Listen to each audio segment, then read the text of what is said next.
I'm 78 years old. I'm not a therapist. I'm not a preacher. I'm a retired union electrician with stiff knuckles, a drawer full of old work badges, and more funerals behind me than weddings ahead of me. And I'm going to tell you something that still makes my throat tighten.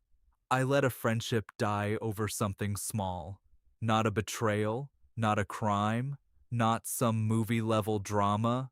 Something small, something stupid, something you'd laugh at if I told you the first half.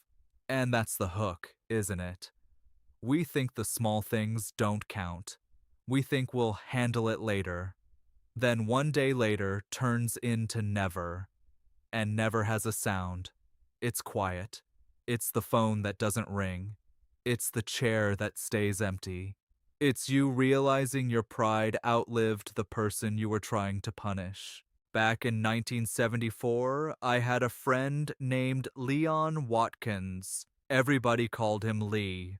Lee was the kind of man who could fix anything with a pocket knife and a cigarette.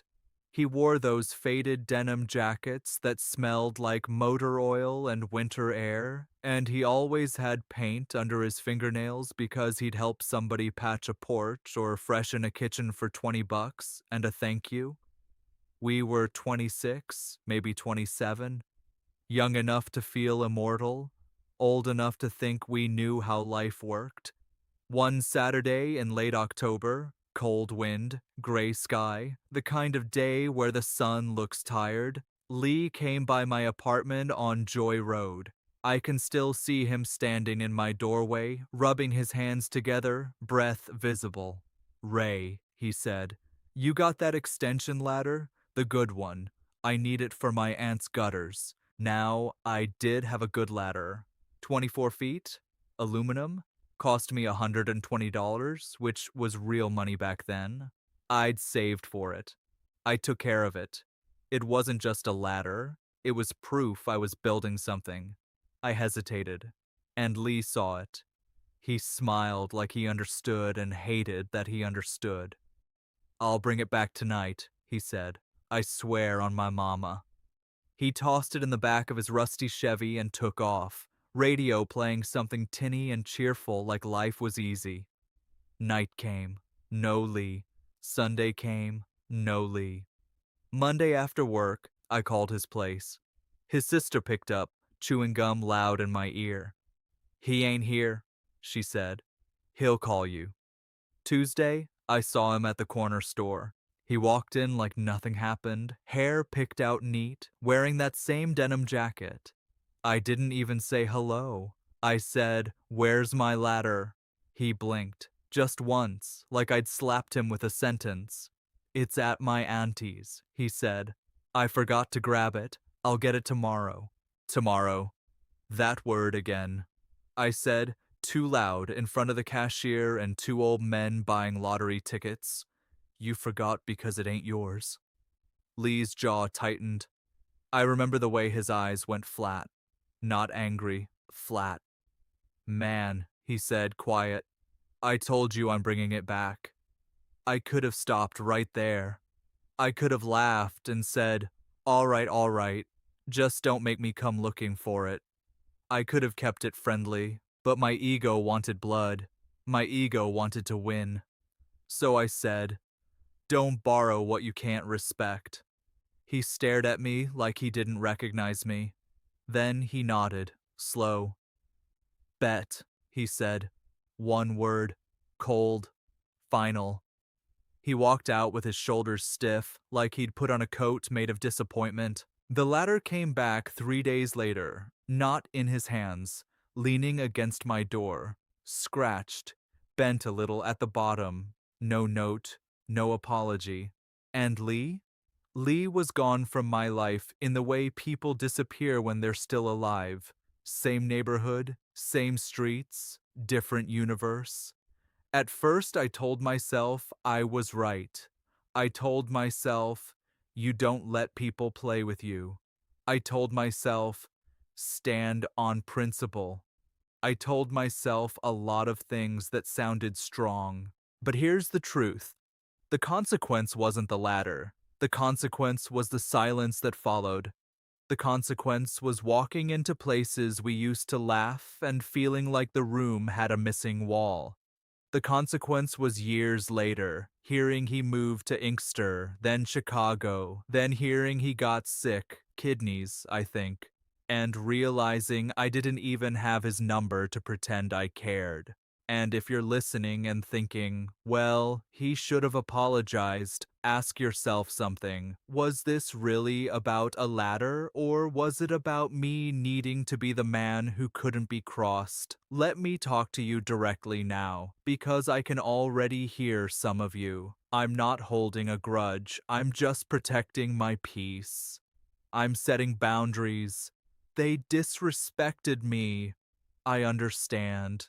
I really do. But there's a line between a boundary and a bunker. One keeps you safe, the other keeps you alone. Ego is a funny thing. It dresses up like self-respect. It talks like confidence. It stands tall like it's doing you a favor. But ego is also a tax. It costs you. It costs you phone calls. It costs you laughter. It costs you the friend who would have shown up at 2 now a.m. with jumper cables and no questions. Here's a metaphor you'll feel in your bones if you've lived a little. Holding a grudge is like carrying a brick in your coat pocket because somebody else stepped on your toe. At first, you think, this proves something. Then you wonder why your shoulder hurts. Then you forget the brick is even there. Until one day you try to run. Someone gets sick, someone dies, time gets short, and you can't move fast enough because you've been carrying weight for years. So I'm going to give you a hard truth, no sugar. Sometimes you're right, and you're still wrong. Sometimes you're justified, and you're still lonely. Sometimes you win the argument and lose the person. And tell me, honestly, what did you really win? You ever notice how easy it is to cut people off now? Block, unfollow, left on red, like people are disposable plates? But relationships aren't paper, they're glass. And when you drop them, you don't always get to pick them back up without bleeding. So ask yourself a question that actually matters. Is this a deal breaker? Or is this your pride begging to feel powerful? Now I'll tell you a second story because life gave me a mirror later. Different person, same lesson. My younger brother, Calvin, was the kind of man who could talk his way out of a speeding ticket and into a job interview on the same day. Big smile, fast hands, too much charm. In 1989, July 14th, I remember because it was hot enough to cook an egg on the hood of my Pontiac. Calvin borrowed $600 from me. $600. That was rent money. He promised, 2 weeks, Ray. I'm good for it.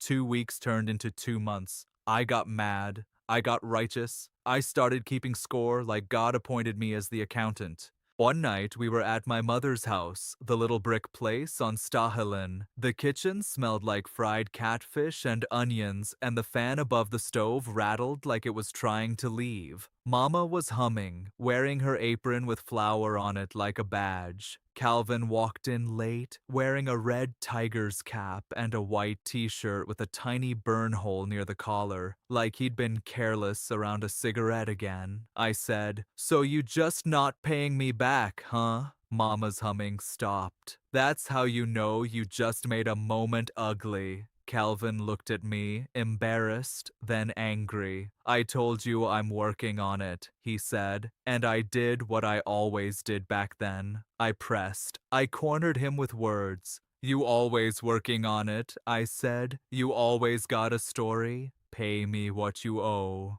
Calvin's face went tight. He glanced at Mama, and I saw it. Shame, real shame, flash across him. For a second, I could have softened. I could have pulled him aside and said, "Look, I'm scared too. Money got me stressed. Help me out." Instead, I said it loud enough for Mama to hear, "You're a grown man begging like a boy." Calvin slammed his hand on the table. The salt shaker jumped. "Man, you think you better than me?" he snapped. "All because you got a steady job and I don't?" Mama said, Both of you, stop. But we didn't. Calvin stormed out. And for 6 months, we didn't speak. 6 months. Over $600 in my mouth. Then in January of 1990, Mama had a stroke. It wasn't a warning stroke. It was the kind that puts a clock on the wall you can suddenly hear ticking. Hospital smell, beeping machines, harsh lights that make everybody look tired. I stood there in that hallway at Sinai Grace, looking at my mother's hands, those hands that held us up, now lying still on a white sheet. And I saw Calvin at the end of the corridor, walking toward me slow. He looked smaller. He looked like he'd been carrying something heavy. He stopped in front of me and said, "Ray, I'm sorry." 2 words, a whole world inside them. And here's the revelation. I didn't feel victorious.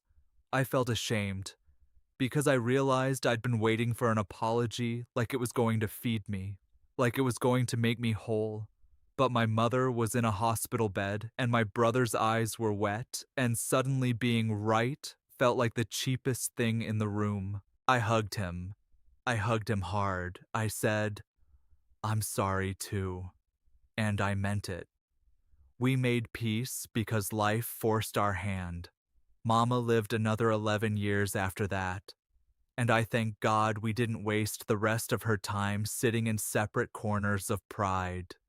But that's why Lee still haunts me. Because with Calvin, I got a second chance. With Lee, I didn't. With Lee, I waited for the perfect moment, the perfect apology, the perfect repair, and the window closed like a quiet door. So here's teaching moment number 2, and it's going to sound backward. The paradox is this: the stronger you are, the quicker you should apologize. People think apologizing is weakness. No, no. Apologizing is strength under control. It's power with wisdom on it. It's you deciding the relationship matters more than your performance. And let me say something about this generation, because I watch my grandkids and their friends. Everything is fast. Fast texts, fast judgments, fast exits. Nobody wants discomfort. Nobody wants the awkward phone call that starts with, "Hey, can we talk?" But you know what discomfort is? It's the gym. It's where your character gets built. If you avoid it, you stay emotionally weak. You stay fragile. You stay the kind of person who would rather be alone than be humble. Actionable insight? Stop making permanent decisions based on temporary emotions. You got offended on Tuesday? Fine. Cool off on Wednesday. Speak on Thursday like an adult. Because a grudge is a little fire you keep feeding, and eventually it burns down the house you live in. Now let me bring you to today. I'm 78. My mornings are quiet. I wake up around 6:10 without an alarm because my body doesn't believe in sleeping in anymore. I make coffee, 2 scoops, no sugar, a little milk, and I sit by the window where the light comes in soft. There's a ticking clock in my living room that used to belong to my father. Tick, tick, tick. Some days it feels like that clock is talking. What matters now is simple: a decent conversation, a laugh that surprises you, somebody calling your name like they're glad you exist. That's what matters. What mattered then? Being respected, being feared a little, being the man who didn't get played. I thought hardness was the same as strength. I thought distance was control. I thought silence was punishment. Here's my vulnerability, and I don't like admitting it.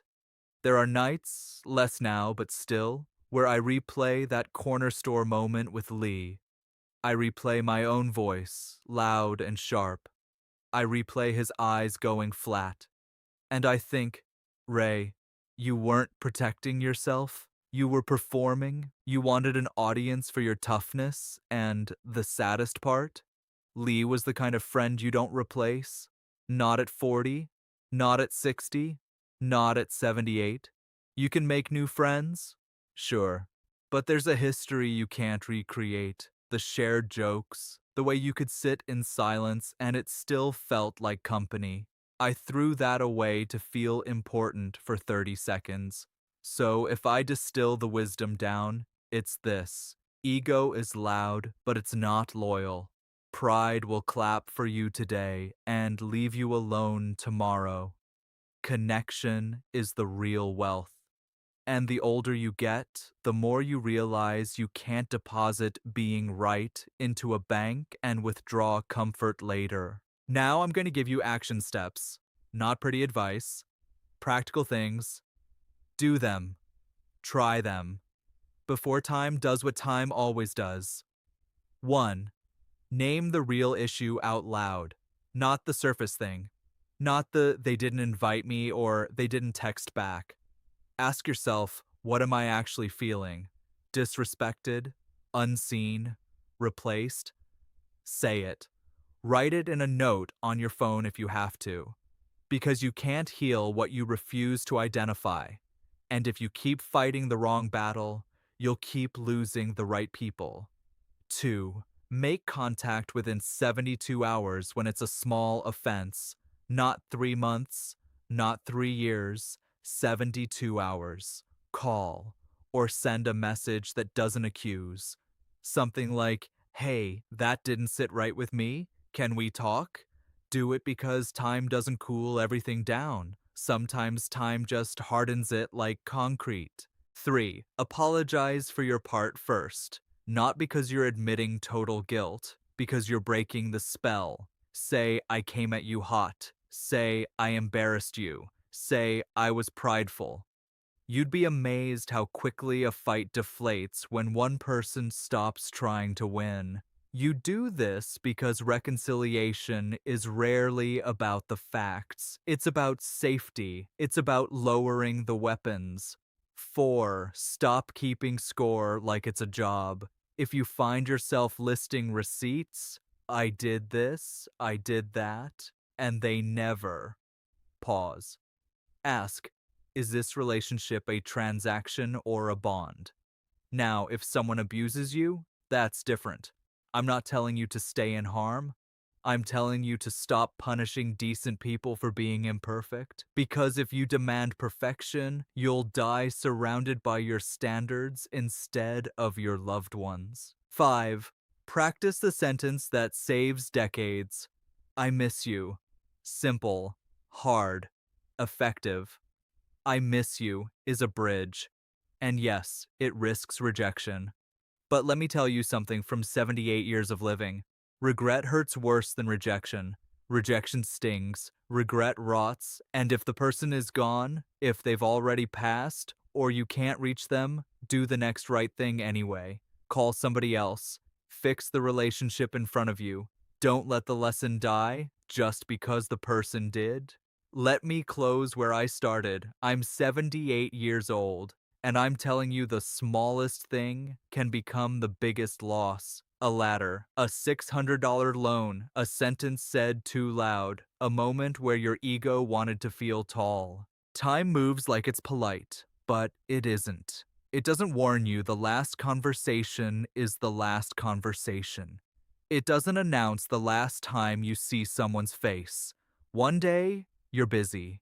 Next day, you're standing at a funeral home looking at a photo board, wondering why you couldn't just pick up the phone. So here's my final challenge. Swallow your pride before it swallows your life. Make the call. Send the message. Walk across the room. Be the bigger person, not because you're weak, but because you're wise. You don't have to carry that brick anymore.